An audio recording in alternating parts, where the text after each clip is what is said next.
Hello बच्चों, कैसे हो आप लोग? अच्छे होंगे बेटा। बेटा आज मैं आपके लिए लेकर के आई हूँ यूपी बोर्ड 10th क्लास के लिए श्याम नारायण पांडे जी का चैप्टर है आपका हल्दी घाटी। ठीक है बेटा, हल्दी घाटी चैप्टर की जो संपूर्ण व्याख्या है मैं पहले ही आपको पढ़ा चुकी हूँ और आज मैं आपको समझाऊंगी हल्दी घाटी के अभ्यास प्रश्न। तो जान लेते हैं हम बेटा श्याम नारायण पांडे जी का चैप्टर हल्दी घाटी के अभ्यास प्रश्न। ठीक है बेटा, तो देखते हैं हम क्या जानेंगे आज हम जानेंगे श्याम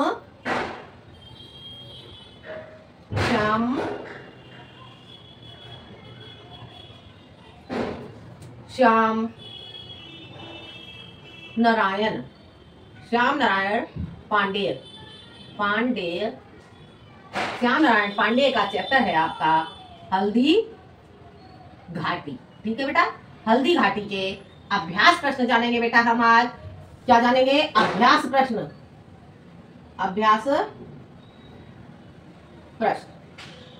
ठीक है, तो देखते हैं बेटा हम कैसे करेंगे। दिए गए पद्यांशों पर आधारित प्रश्नों के उत्तर दीजिए। पहले हमें पद्यांश पढ़ना होगा और उसके बाद हम इसके अभ्यास प्रश्न करेंगे। ठीक है, तो देखते हैं पहला पद्यांश इसमें हो जाता है मेवाड़ केसरी से लेकर कपाली था। पहला पद्यांश आपका होगा मेवाड़ केसरी से लेकर के ये आपका हो जाएगा बेटा कपाली था।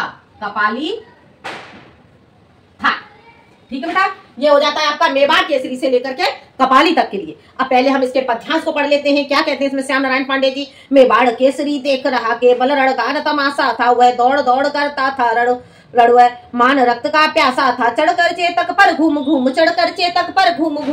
करथा सेना रखवारी था, ले महामृत्यु को साथ मानो प्रत्यक्ष कपाली था। ठीक है बेटा, तो ये था। अब देखते हैं बेटा हम इसके अभ्यास प्रश्न में पहला प्रश्न आपका हो जाता है प्रस्तुत पद्यांश का संदर्भ लिखिए। पहला क्वेश्चन आपका हो जाएगा बेटा संदर्भ लिखना होगा आपका संदर्भ। ठीक है, तो हम इसका संदर्भ कैसे लिखेंगे जान लेते हैं। प्रस्तुत पद्यांश हमारी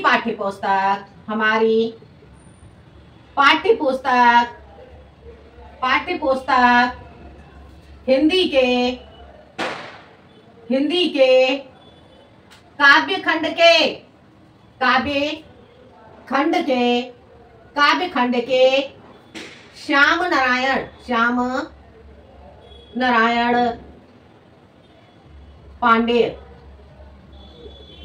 श्याम नारायण पांडे कृत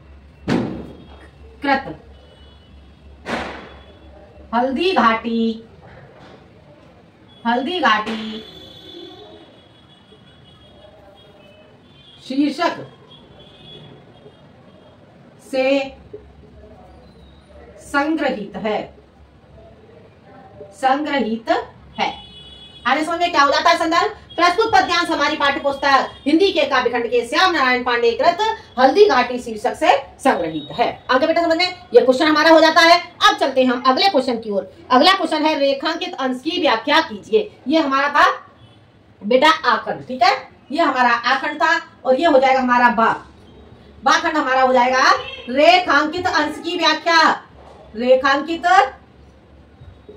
अंश की व्याख्या करनी होगी बेटा। तो इसमें क्या कहते हैं श्याम नारायण पांडे जी? देख लेते हैं बेटा, देखते हैं हमारा रेखांकित कहां से कहां तक किया गया है। हमारा रेखांकित किया गया है बेटा मेवाड़ केसरी देख रहा केवल रणगान तमाशा था, वह दौड़ दौड़ करता था रणवह मान रक्त का प्यासा था। इतने का आपको अर्थ करना होगा। ठीक है, तो देखते हैं प्रस्तुत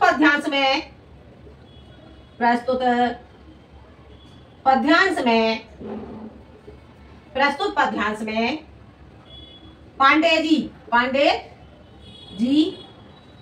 कहते हैं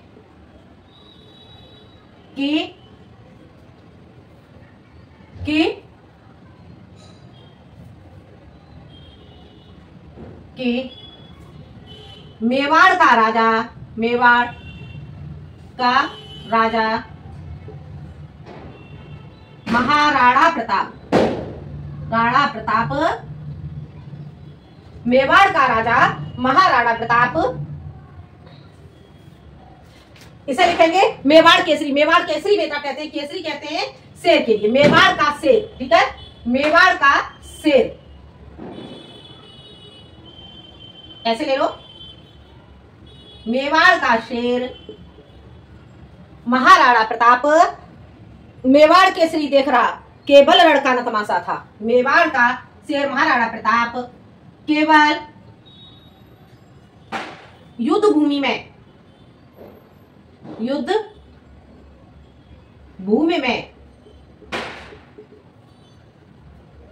तमाशा ही नहीं देख रहा था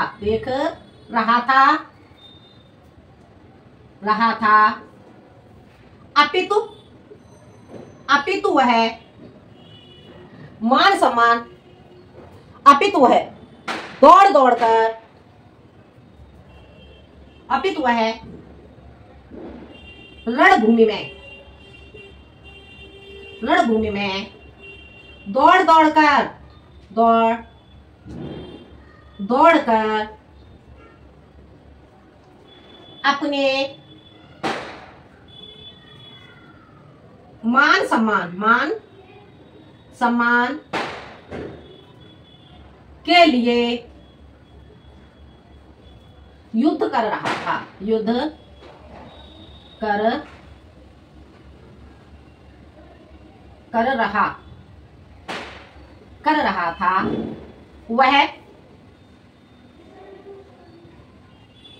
वह क्या कर रहा था? वह मान रक्त का प्यासा था। ठीक है, वह अपने सम्मान के लिए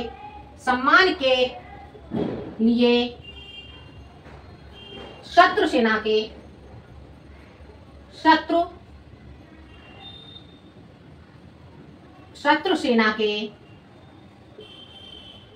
रक्त का प्यासा था। आगे बेटा समझ में देखते हैं। प्रस्तुत पद्यांश में पांडे जी कहते हैं कि मेवाड़ का शेर महाराणा प्रताप केवल युद्ध भूमि में तमाशा ही नहीं देख रहा था, अपितु वह रणभूमि में दौड़ दौड़ कर अपने मान सम्मान के लिए युद्ध कर रहा था। वह अपने सम्मान के लिए शत्रु सेना के रक्त का प्यासा था। आगे समझ में यह हो जाता है आपका रेखांकित अंश की व्याख्या। अब चलते हैं बेटा हम अगले क्वेश्चन की ओर। ठीक है, अब हमें अगला क्वेश्चन जानना होगा बेटा, तो जान लेते हैं बेटा हम अगला क्वेश्चन। अगले क्वेश्चन में क्या कहते हैं देखते हैं।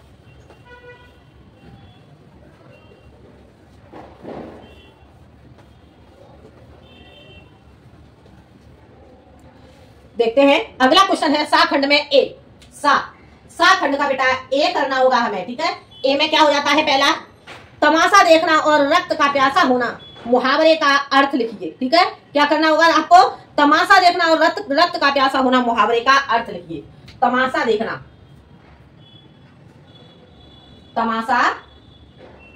तमाशा देखना। ठीक है, तमाशा देखना इसका अर्थ आपका क्या हो जाएगा? किसी की मुसीबत में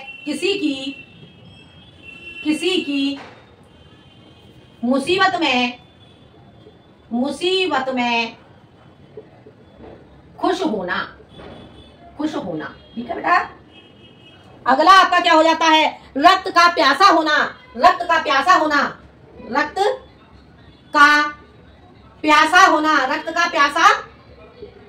ठीक है बेटा, इसका अर्थ लिखना होगा। इसका अर्थ हम क्या लिखेंगे? इसका अर्थ हमारा हो जाएगा बेटा अत्यधिक क्रोधित होना। अत्यधिक क्रोधित होना। ठीक है बेटा, यह आपका हो जाता है इसका अर्थ। सा खंड का ए वाला क्वेश्चन है आपका कंप्लीट हो जाता है। अगला है ले महावृत्ति को साथ मानो प्रत्यक्ष कपाली था। इस पंक्ति में प्रयुक्त अलंकार का नाम लिखिए। ले महामृत्यु को साथ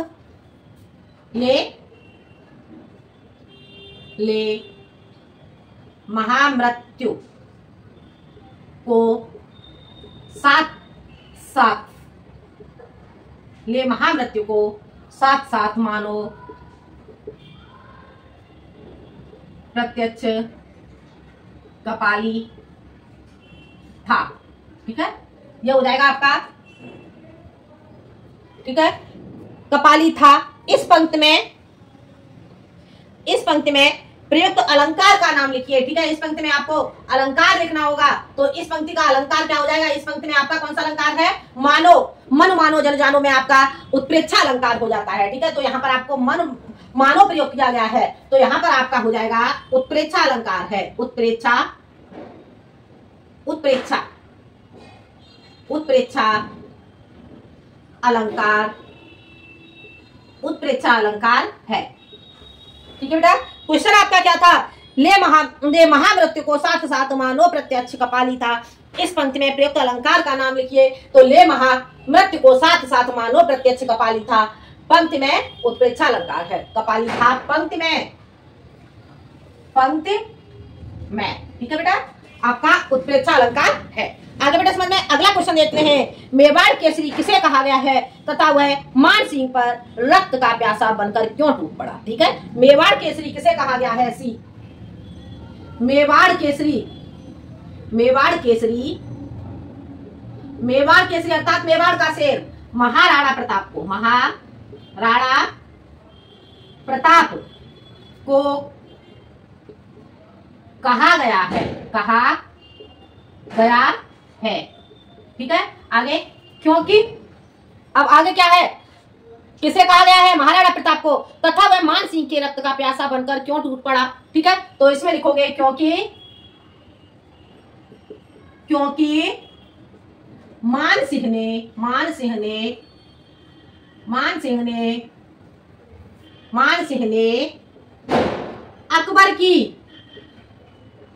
अकबर की अधीनता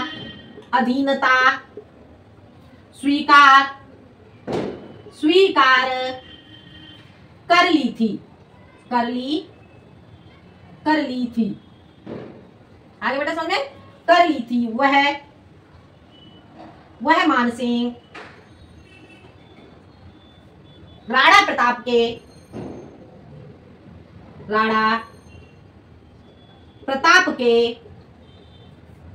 कुल का था।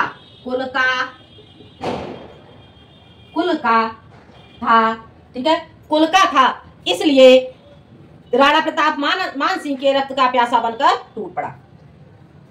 इसलिए राणा प्रताप मान सिंह के रक्त का प्यासा बनकर टूट पड़ा। आगे समझ में, मेवाड़ केसरी महाराणा प्रताप को कहा गया है क्योंकि मान सिंह ने अकबर की अधीनता स्वीकार कर ली थी।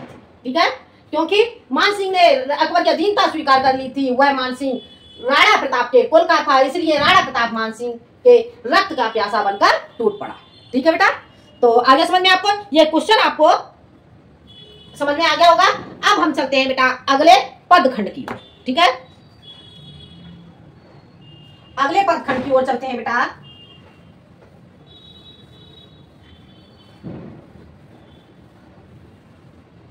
अब हम जानेंगे सेकंड पदखंड। ठीक है, देखते हैं हम सेकंड वाला हमारा पदखंड कहां से लिया गया है। चढ़ चेतक से लेकर के उत्साह भरे।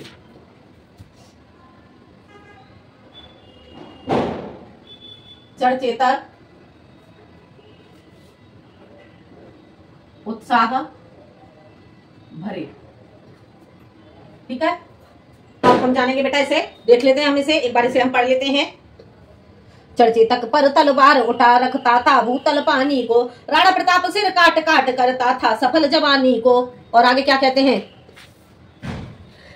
सेना नायक राणा के भी रण देख देख चाह भरे, मेवाड़ सिपाही लड़ते थे दूने तिगुने उत्साह भरे। ठीक है, ये आपका पद हो जाता है। अब हमें क्या करना है, इसके अभ्यास प्रश्न देखते हैं। इसमें पहला क्वेश्चन आपका हो जाता है, प्रस्तुत पद्यांश का संदर्भ लिखिए। ये क्वेश्चन बेटा मैं आपको अभी समझा चुकी हूँ, ये क्वेश्चन आपका सेम रहेगा। ठीक है, तो अब हम चलते हैं अगले क्वेश्चन की ओर। अगला क्वेश्चन है रेखांकित अंश की व्याख्या कीजिए। अगला क्वेश्चन आपको क्या करना है, रेखांकित अंश की व्याख्या। ठीक है, बा क्वेश्चन हो जाता है आपका रेखांकित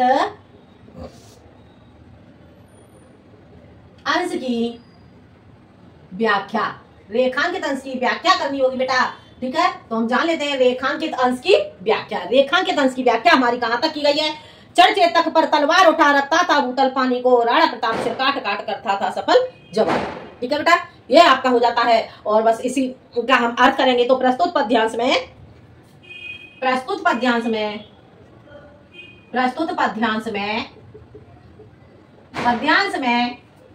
पांडे जी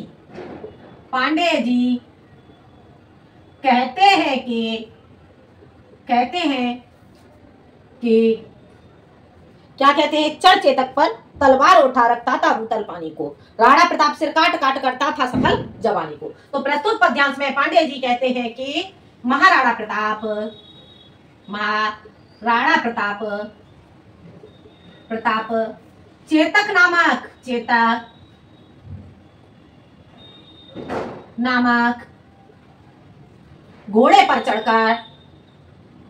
चेतक नामक घोड़े पर चढ़कर और तलवार हाथ में लेकर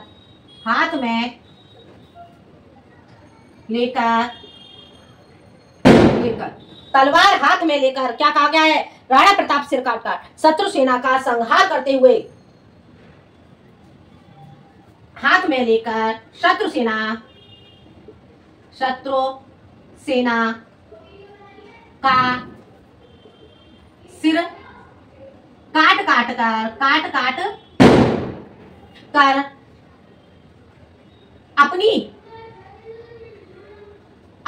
जवानी को सफल करते हुए वह पृथ्वी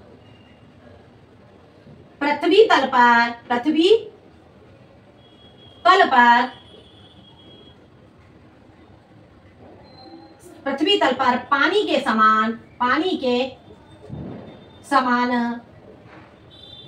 शत्रु सेना का रक्त बहा रहा था। आगे समझ में। प्रस्तुत पद्यांश में पांडे जी कहते हैं कि महाराणा प्रताप चेतक नामक घोड़े पर चढ़कर और तलवार हाथ में लेकर शत्रु सेना का सिर काट काट कर अपनी जवानी को सफल करते हुए वह पृथ्वी तल पर पानी के समान शत्रु सेना का रक्त बहा रहा था। ठीक है, यहाँ पर या ऐसे लिख सकते हैं कि पृथ्वी तल पर पानी गिरा रहा था। आगे समझ में। यह हो जाता है आपका रेखांकित अंश की व्याख्या। अब हम चलते हैं बेटा अगले क्वेश्चन की ओर। अगला क्वेश्चन हमारा क्या हो जाता है, देखते हैं हम अगला क्वेश्चन बेटा।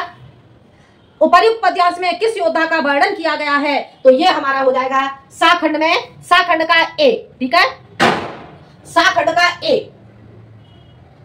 का ए। उपर्युक्त पद्यांश में क्वेश्चन हमारा क्या था, उपर्युक्त पद्यांश में किस योद्धा का वर्णन किया गया है। उपर्युक्त पद्यांश में महाराणा प्रताप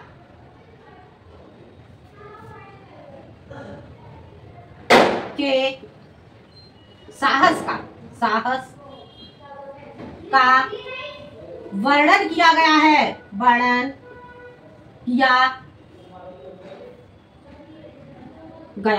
आगे समझे। या फिर ऐसे लिखोगे उपर्युक्त पद्यांश में महाराणा प्रताप का वर्णन किया गया है। ठीक है बेटा, यह क्वेश्चन आपको समझ आ गया होगा। अब हम चलते हैं अगले क्वेश्चन की ओर। अगला क्वेश्चन हमारा हो जाता है उक्त कविता में कौन सा रस है। उक्त कविता में कौन सा रस है, ए बी हो जाएगा हमारा। उक्त कविता में वीर रस है। ठीक है, क्योंकि यहाँ पर महाराणा प्रताप के साहस का वर्णन किया गया है। ठीक है बेटा, तो ये हो जाता है आपका सेकंड पद्यांश। सेकंड पद्यांश बेटा आपका कंप्लीट हो जाता है। अब हम चलते हैं अगले थर्ड पद्यांश की ओर। ठीक है, अब हम जानेंगे तीसरा पद्यांश आपका, तो जान लेते हैं बेटा हम अगला पद्यांश। अगला पद्यांश हमारा क्या कहता है, देखते हैं हम तीसरा पद्यांश। छड़ मार से लेकर के ये हो जाएगा पसार बड़ी। ठीक है, छड़ मार से लेकर के पसार बड़ी। ठीक है बेटा, यह हो जाता है। अब हम इसे एक बार पद्यांश को पढ़ लेते हैं, क्या कहते हैं यहाँ पे, देखते हैं हम पद्यांश को।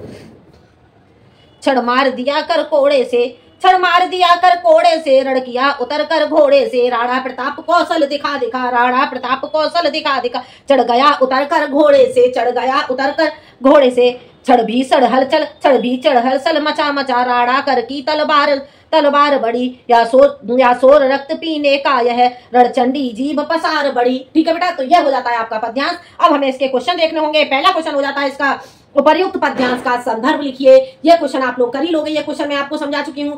अगला बाखंड हो जाता है, रेखांकित अंश की व्याख्या कीजिए। बाखंड, रेखांकित अंश की व्याख्या, अंश की व्याख्या।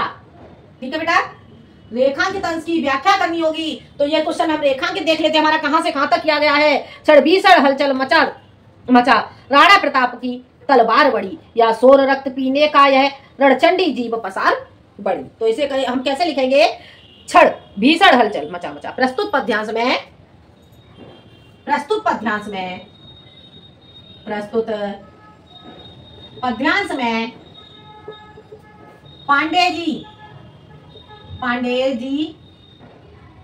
कहते हैं कि क्षण भर में ही अत्यधिक हलचल मचा करके महाराणा प्रताप, क्षण भर में ही, कहते हैं कि क्षण भर में ही, क्षण भर में ही अत्यधिक भयंकर, अत्यधिक भयंकर हलचल मचाकर, हलचल मचाकर, और हाथ में अपनी तलवार लेकर, क्या कहते हैं, अत्यधिक हलचल मचाकर राणा प्रताप की तलवार बड़ी, अत्यधिक हलचल मचाकर और हाथ में अपनी तलवार लेकर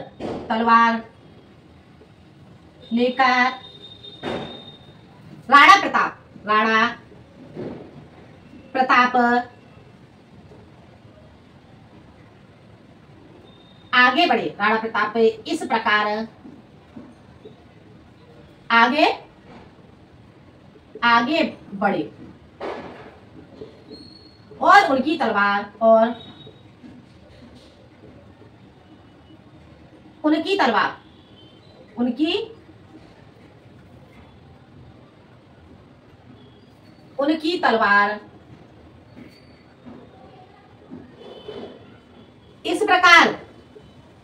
इस प्रकार प्रतीत हो रही थी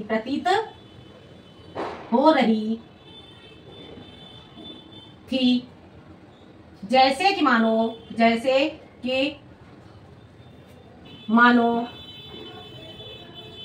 कि मानो रणभूमि में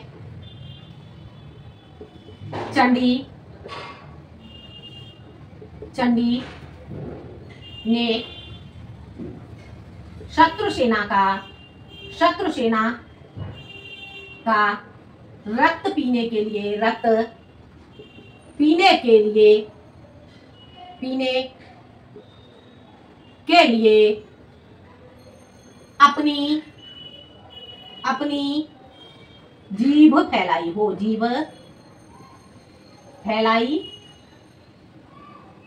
फैलाई हो। आगे समझ में क्या था पद्यांश आपका, एक बार देख लेते हैं बेटा। पद्यांश था आपका, देखते हैं, छड़ भीषण हलचल मचा मचा, राणा कर की तलवार बड़ी, राणा प्रताप के हाथ की तलवार बड़ी, जैसे कि मानो रणभूमि में चंडी ने जीभ फैला करके शत्रु सेना का रक्त पीने के लिए अपनी जीभ फैलाई। ठीक है, एक बार इसे पढ़ के देख लेते हैं। प्रस्तुत पद्यांश में पांडे जी कहते हैं कि क्षण भर में ही अत्यधिक भयंकर हलचल मचाकर और हाथ में अपनी तलवार लेकर, हाथ में अपनी तलवार लेकर राणा प्रताप इस प्रकार आगे बढ़े और उनकी तलवार इस प्रकार प्रतीत हो रही थी जैसे कि मानो रणभूमि में चंडी ने शत्रु सेना का रक्त पीने के लिए अपनी जीभ फैलाई हो। आगे बेटा समझ में? तो ये हो जाता है आपका रेखांकित अंश की व्याख्या। अब हम चलते हैं अगले क्वेश्चन की ओर। अगला क्वेश्चन हमारा क्या होता है? कर और ऋण कौशल शब्द का अर्थ लिखिए। कर और ऋण कौशल शब्द का अर्थ लिखिए। ये हो जाता है आपका सा क्वेश्चन। सा क्वेश्चन है आपका, ठीक है। सा का ए, ठीक है। कर का अर्थ क्या हो जाएगा? कर का अर्थ हो जाएगा बेटा आपका हाथ, ठीक है। और अगला हो जाएगा आपका ऋण कौशल, ठीक है। तो ऋण कौशल का अर्थ हो जाएगा युद्ध में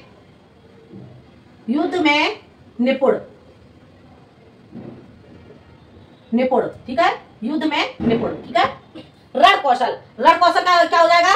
युद्ध में निपुण, ठीक है, या युद्ध में निपुणता, ठीक है। यह हो जाएगा आपका कर और ऋण कौशल शब्द का अर्थ, ठीक है। अगले क्वेश्चन की ओर चलते हैं। अगला क्वेश्चन हो जाएगा हल्दी घाटी युद्ध की उपमा किससे दी गई है? हल्दी घाटी युद्ध की उपमा किससे दी गई है, ठीक है। तो इसका आंसर हम क्या लिखेंगे? इसका आंसर हमारा हो जाएगा बी, हल्दी घाटी युद्ध की उपमा वीरता और संघर्ष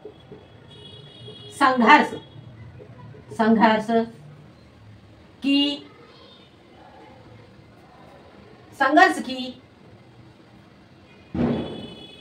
वीरता, हल्दी घाटी युद्ध की उपमा वीरता और संघर्ष की अमर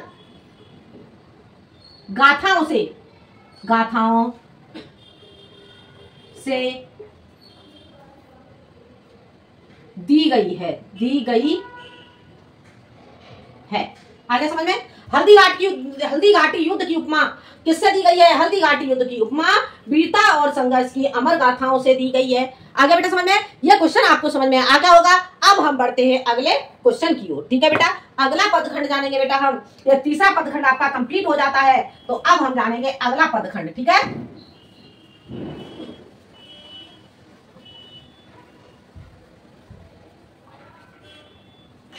अगला पदखंड हमारा क्या हो जाता है? जान लेते हैं हम अगला पदखंड बेटा, ठीक है। देखते हैं।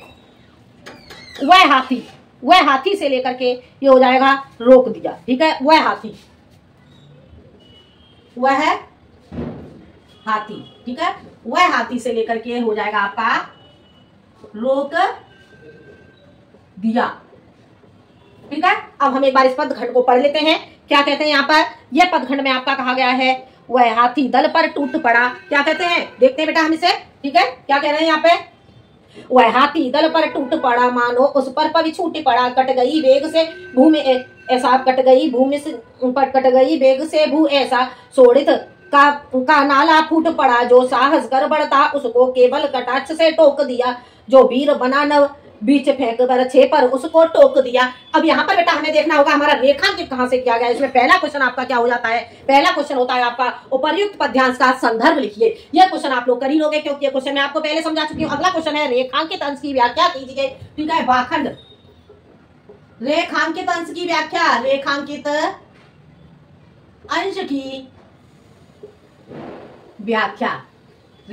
अंश की व्याख्या, ठीक है बेटा।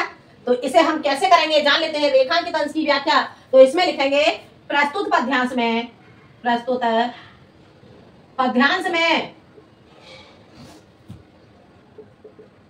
पांडे जी कहते हैं कि अब क्या कहते हैं देखते हैं। हमारा रेखांकित कहां से कहां तक किया गया है? रेखांकित क्या किया है? जो साहस कर बढ़ता उसका केवल कटाक्ष पर रोक दिया, जो वीर बना नव बीच फेंक बरछी पर उसको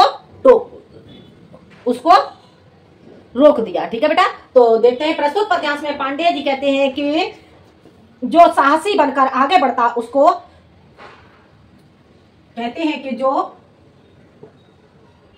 शत्रु सेना से, ऐसे लिखो, जो कहते हैं कि शत्रु सेना से जो साहसी बनकर आगे बढ़ता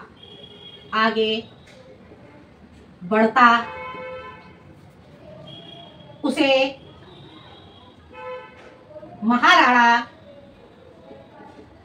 महाराणा प्रताप अपनी तिरछी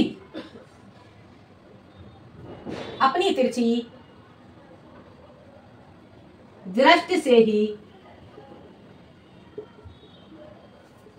रोक देते, अपनी तिरछी दृष्टि से ही रोक देते। अर्थात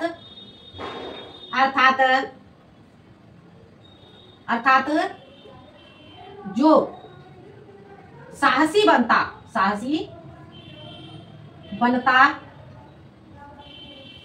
वह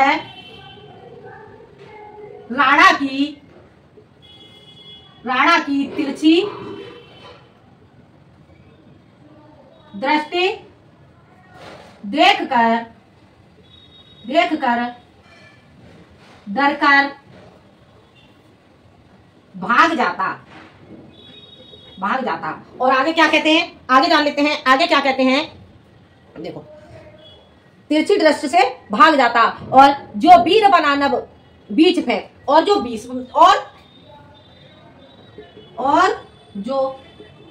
वीर बनकर युद्ध करने के लिए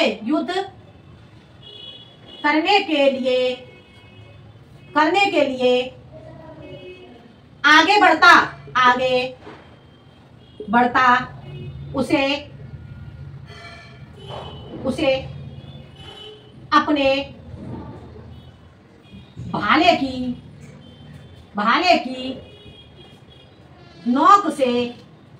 भाले की नोक से आकाश के बीच में या आकाश की ओर फेंक देते।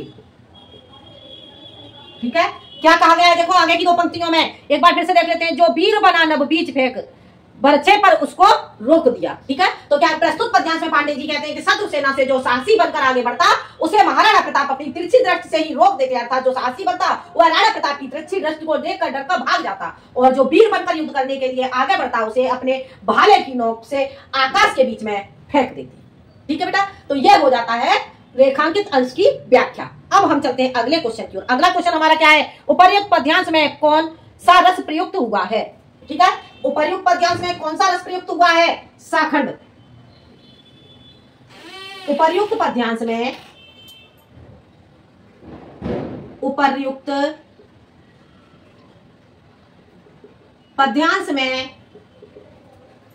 वीर रस प्रयुक्त हुआ है। आगे समझ में, उपर्युक्त पद्यांश में वीर रस प्रयुक्त हुआ है। उपर्युक्त पद्यांश में वीर रस का प्रयोग किया गया है। ठीक है बेटा, तो ये पद्यांश आपका कंप्लीट हो जाता है और अब बढ़ते हैं हम लास्ट पद्यांश की ओर। ठीक है, अब हमारा पांचवा पद्यांश है लास्ट पद्यांश, तो हम इसे भी देख लेते हैं बेटा। तो क्या कहते हैं, यहाँ पर जान लेते हैं। देखो, पांचवा पद्यांश है आपका ये। ठीक है बेटा, तो हम जानते हैं पांचवा पद्यांश हमारा क्या हो जाता है। देखते हैं, एक बार हम पद्यांश को पढ़ लेते हैं। ठीक है, क्या कहा गया है हमारा पद्यांश में, देखते हैं। पहले हम देखते हैं ये हमारा कहां से कहां तक हो जाएगा। ये होगा हमारा छड़ उछल से लेकर नरमुंडों से। छड़ उछल से लेकर के ये हो जाएगा हमारा नरमुंडों।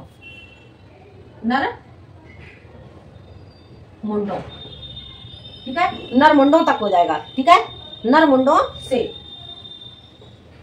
अब हम पहले पद्यांश को पढ़ लेते हैं। क्या कहते हैं यहाँ पर, छड़ उछल गया और घोड़े पर छड़ लड़ा, सो गया घोड़े पर बैरी दल से लड़ते लड़ते छड़ खड़ा हो गया घोड़े पर। छड़ भर में गिरते रुंडों से मदमस्त गजों के सुंडों से, घोड़ों के विकल बितुंडों से पट गई भूमि नरमुंडों से। ठीक है, अब हम देखते हैं इसके क्वेश्चन बेटा। पहला क्वेश्चन हो जाता है, प्रस्तुत पद्यांश का संदर्भ लिखिए। ये क्वेश्चन मैं आपको पहले ही करा चुकी हूँ। और अब हमारा अगला क्वेश्चन हो जाता है, रेखांकित अंश की व्याख्या कीजिए। ठीक है, हमारा क्वेश्चन क्या हो जाएगा, बा खंड हमारा हो जाएगा रेखांकित अंश की व्याख्या।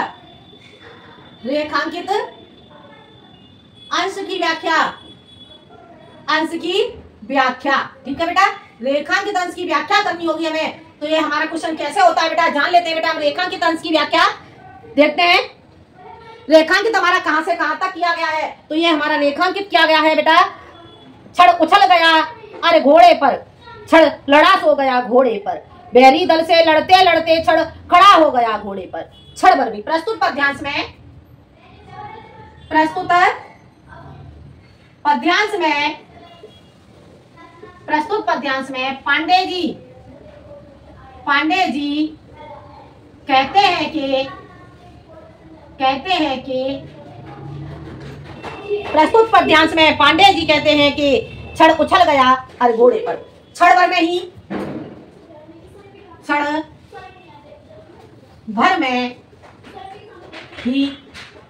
महाराणा प्रताप शत्रु सेना पर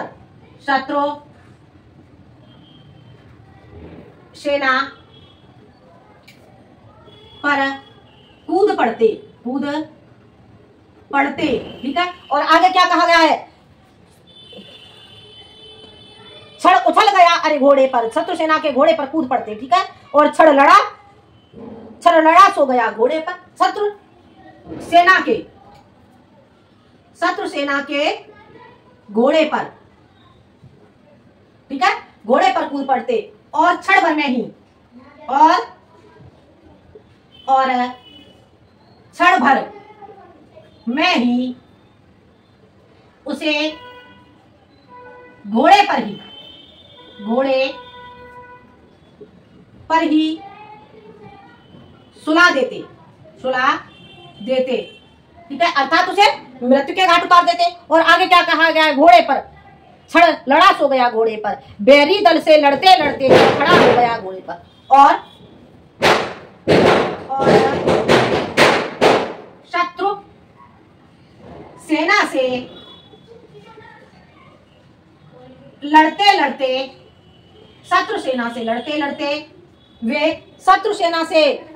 लड़ते वे छड़ खड़ा हो गया घोड़े पर, लड़ते लड़ते वे क्षण भर में ही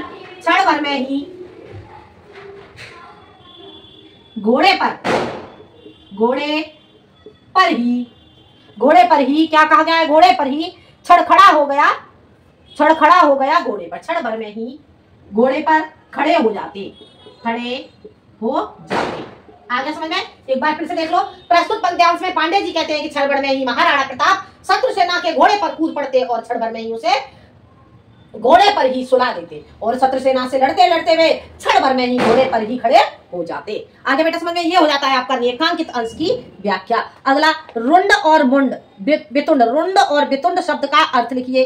ठीक है, तो रुंड और वितुंड शब्द का अर्थ लिखना है। ठीक है, तो रुंड शब्द का अर्थ क्या हो जाएगा, ठीक है, देखते हैं हम। अगला सा खंड का ए। ठीक है, रुंड शब्द का अर्थ हो जाएगा शरीर का धड़। ठीक है बेटा, और अगला शब्द क्या है आपका, वितुंड शब्द का अर्थ क्या हो जाएगा आपका, वितुंड शब्द का अर्थ हो जाएगा हाथी। ठीक है, और अगला क्वेश्चन है आपका, उक्त पद्यांश में किस रस की अभिव्यक्ति हुई है। यह क्वेश्चन मैं आपको पहले भी करा चुकी हूं, तो इसका आंसर आपका हो जाएगा सी। ए हो गया आपका बेटा, ये साखंड का ये ए, और ये हो जाएगा आपका बी साखंड का। ठीक है, क्या कहा गया, उक्त काव्यांश में किस रस की अभिव्यक्ति हुई है। उक्त काव्यांश में वीर रस की